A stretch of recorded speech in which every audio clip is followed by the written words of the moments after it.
Hoy vamos a hablar acerca de la evaluación con biomicroscopía mediante lámpara de hendidura.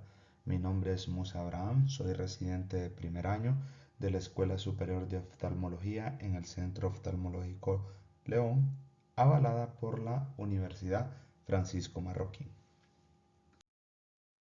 La evaluación con bimicroscopía con lámpara de hendidura es indispensable para un examen minucioso prácticamente todos los tejidos del ojo y algunos de sus anejos. Se usa sistemáticamente para el examen de segmento anterior, también incluyendo el vitro anterior y las estructuras por delante de él. La mayoría de los tejidos de segmento anterior pueden verse directamente con la lámpara de hendidura sola, excepto el ángulo de la cámara anterior y la superficie posterior del iris.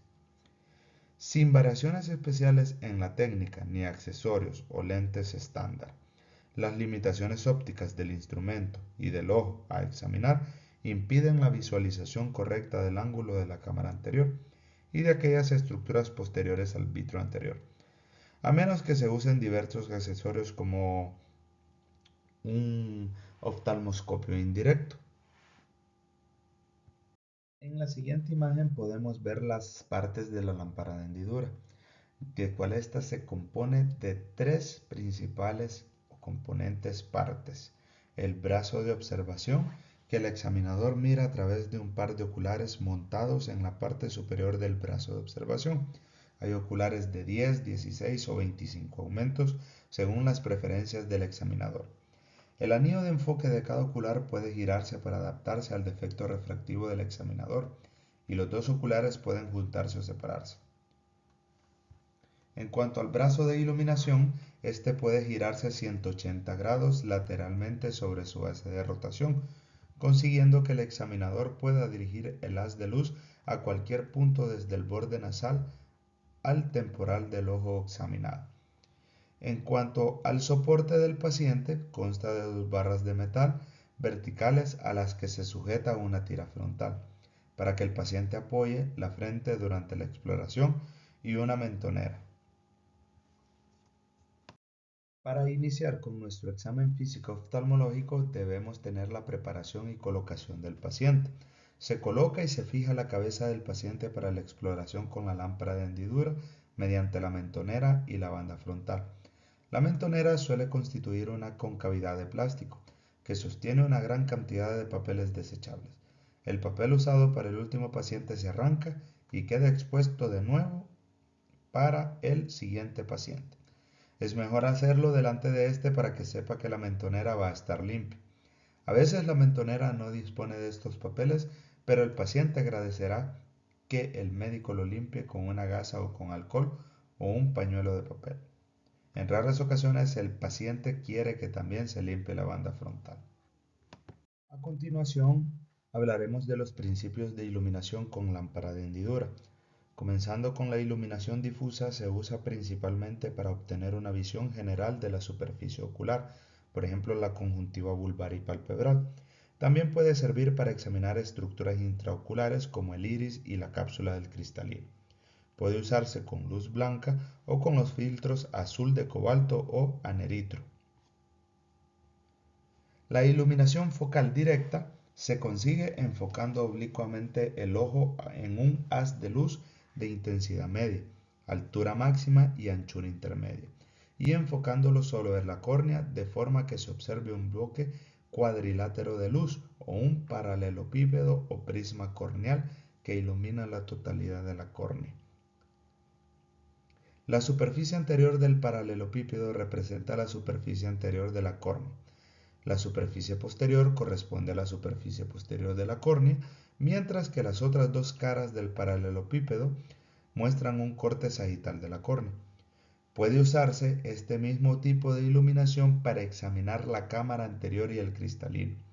Cuando se reduce el haz de luz por 1 por 1 milímetro, la iluminación focal directa sirve para agradar la turbidez y celularidad de la cámara anterior.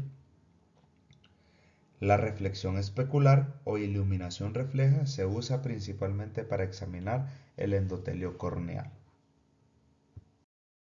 La transiluminación o iluminación alumbra detrás de los objetos para su examen. Esta técnica permite detectar fácilmente vacuolas de edema en el epitelio corneal, vasos sanguíneos en la córnea, depósitos u otras anomalías en la superficie corneal posterior. También permite detectar desgarros o áreas de atrofia en el iris.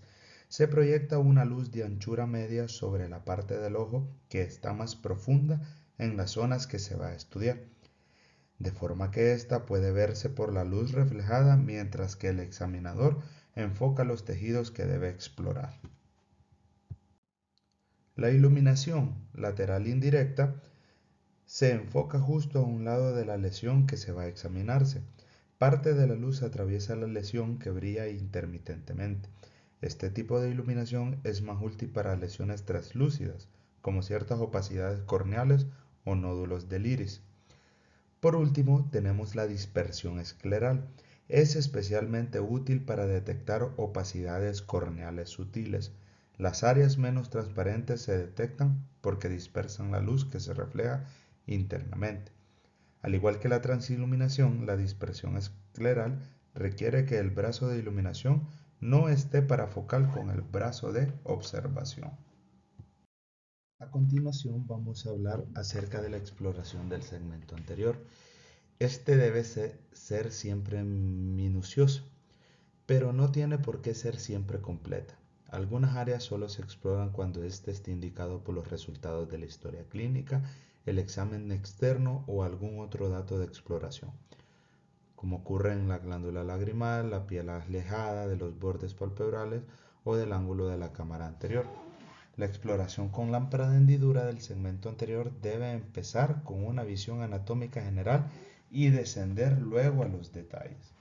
Esto implica que para cada región anatómica se comenzará la exploración con relativamente pocos aumentos y una iluminación difusa con un haz ancho y una iluminación focal directa, según sea más conveniente.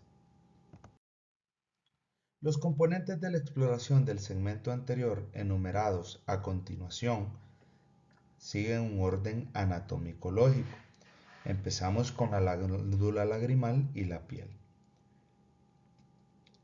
La glándula lagrimal y la piel alejada de los bordes palpebrales solo es necesario si la historia del paciente o alguna exploración previa sugieren la presencia de alguna anomalía que debe investigarse. La parte más anterior de la glándula lagrimal, o sea, el lóbulo palpebral, es la única zona de esta estructura que puede examinarse biomicroscópicamente. Puede verse al tirar hacia arriba de la parte temporal del párpado superior con el pulgar, mientras el ojo del paciente se dirige inferonasalmente. Para examinar el lóbulo palpebral de la glándula lagrimal del ojo derecho del paciente, por ejemplo, le pedirá que mire abajo y a la izquierda. Párpados y pestañas. Está formado por dos regiones laminares, una anterior y una posterior. Las láminas están separadas aproximadamente por una división sutil llamada línea gris o surco intermarginal de von Grave, que discurre horizontalmente a lo largo del borde palpebral, posterior a los folículos de las pestañas y por delante de los orificios de la glándula de Meibomian. La línea gris representa la parte más superficial del músculo orbicular ocular o músculo de Riolan. Una incisión a través de la línea gris separa el párpado en dos láminas. La lámina anterior contiene las pestañas con los folículos, las glándulas sebáceas de Steins y las glándulas sudoríparas de Moll. La lámina posterior contiene las glándulas sebáceas de Meibomian y se sitúan dentro de la placa fibrosa tarsal y se abren en la superficie posterior del borde palpebral. La conjuntiva se explora de menor forma escalonada siguiendo un orden anatómico que empieza por la conjuntiva palpebral o la tarsal y pasa luego a la conjuntiva límbica o a la conjuntiva vulvar. En cuanto a la esclerótica, la mayoría de las alteraciones epiesclerales y esclerales pueden observarse fácilmente incluso con una linterna.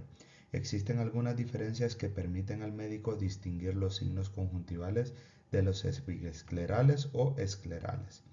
La episclerótica y la esclerótica tienen una vascularización más profunda e independiente de la conjuntival. Los vasos sanguíneos de la conjuntiva suelen ser más finos y menos tortuosos que los más profundos. Además, la epidemia conjuntival tiene un color rojizo, mientras que la más profunda suele ser más violácea. Los vasos conjuntivales pueden desplazarse masajeando la conjuntiva a través del párpado o directamente con un bastoncillo de algodón, cosa que no sucede con los vasos más profundos. Por último, los vasoconstrictores tópicos afectan a los vasos conjuntivales mucho más que a los profundos. En cuanto a la córnea, esta cuenta de las siguientes 5 capas de adelante hacia atrás. El epitelio o la membrana basal epitelial, que es la capa más superficial de la córnea, la capa de Bowman, que es la capa más superficial del estroma corneal, el estroma, que son múltiples láminas de fibras de colágeno. Este representa el 90% del grosor corneal. La membrana Descemet, que es la membrana basal del endotelio corneal formada por colágeno, y el endotelio, que es capa única de células endoteliales que actúa como bombas metabólicas para regular el contenido acuoso de la córnea. La iluminación difusa y la dispersión corneal son técnicas útiles para empezar la exploración con lámpara de hendidura de la córnea y detectar áreas que deban ser estudiadas más a fondo. La cámara anterior es el área entre el iris y la superficie anterior del cristalino o el endotelio corneal. Está llena de humor acuoso. Es importante estudiar la profundidad de la cámara anterior para lograr el riesgo o predisposición de un paciente al glaucoma por cierre angular. La profundidad de la cámara puede valorarse enfocando un haz de sección óptica de la lámpara de hendidura con un ángulo más o menos a unos 60 grados sobre la córnea periférica, justo por dentro del limbo. Se considera que la cámara anterior es poco profunda si la distancia entre el endotelio corneal y la superficie del iris es menor de un cuarto del grosor corneal. Esta prueba es útil antes de instalar gotas ciclopégicas para asegurarse de que el paciente no esté dispuesto o predispuesto a glaucoma por cierre angular. Pero solo es una prueba de cribado que no debe reemplazar la gonoscopía cuando se sospeche glaucoma. Hablando del iris, casi siempre se usa la iluminación focal directa para examinar el iris. La iluminación indirecta es útil para evaluar el interior de las lesiones no transparentes. La transiluminación puede revelar áreas de atrofa de parte o todo el espesor del iris y otros defectos.